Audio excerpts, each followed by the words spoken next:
તો વાત કરીએ ધોરાજીની, તો પોરબંદર લોકસભાના ઉમેદવાર તરીકે ભાજપે મનસુખ માંડવિયાને ચૂંટણીના મેદાનમાં ઉતર્યા છે।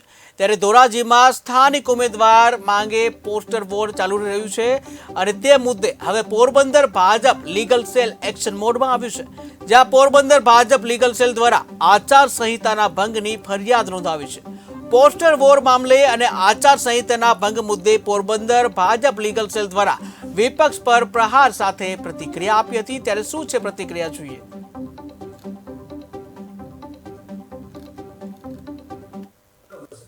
ભારતીય જનતા પાર્ટી દ્વારા ધોરાજી ખાતે જે એક બહુ જ હીન કક્ષાનો પ્રયાસ થયો છે, જે વિવાદિત બેનરો લગાડવામાં આવ્યા છે, તેના વિરુદ્ધ ફરિયાદ કરવામાં આવેલ છે। આ પ્રકારના કૃત્યો વિપક્ષની ટૂલકીટો જ દ્વારા થઈ શકે। વિપક્ષ માનસિક રીતે તેમજ સામાજિક રીતે હારી ચૂકી છે।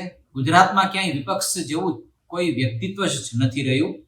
એવા સમયે એ પોતે પોતાનું અસ્મિતા જાળવવા માટે, પોતાનું સ્થાન જાળવવા માટે આ પ્રકારના વિવાદો ઉભા કરી રહ્યો છે અને આ ટૂલકીટો દ્વારા આવા વિવાદિત બેનરો લગાડીને કોઈ પણ મુદ્દો ન હોવા છતાં, કારણ કે માનનીય વડાપ્રધાન નરેન્દ્રભાઈ મોદી સાહેબના શાસનમાં ભારત એક વિશાળ રીતે આગળ વધી રહ્યો છે, એક હરણફાળ ભરી છે વિકાસની।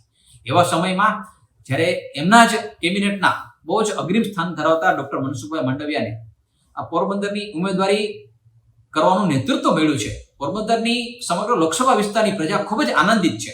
આવનાર દિવસોમાં પોરબંદરના લોકો ઝંખી રહ્યા છે કે આવું કદ્દાવર નેતૃત્વ અમને પ્રાપ્ત થયું છે, તો પોરબંદર વિસ્તારનો વિકાસ થશે। એટલે અહીંયા પોરબંદરની જનતા, પોરબંદર લોકસભા વિસ્તારની જનતા સહૃદય ખૂબ આનંદથી ગદગદિત રીતે ડોક્ટર મનસુખભાઈ માંડવિયાને આવકારી રહી છે અને અમે તેમને, ડોક્ટર મનસુખભાઈ માંડવિયાને આવનારા દિવસોમાં જ્યારે ચૂંટણીના મતદાન થશે ત્યારે ખ્યાલ પડશે કે મનસુખભાઈ માંડવિયા 5 લાખથી પણ વધારે મતથી રીતથી આ પોરબંદર સીટ જીતવાના છે, એવો પ્રબળ અમને વિશ્વાસ છે। આવા તત્વોને ભારતીય જનતા પાર્ટી ક્યારેય સાખી લેતી નથી કે સમાજમાં વિશ્વમનનું કામ કરે, વિઘટનનું કામ કરે, ઝઘડાનું કામ કરે।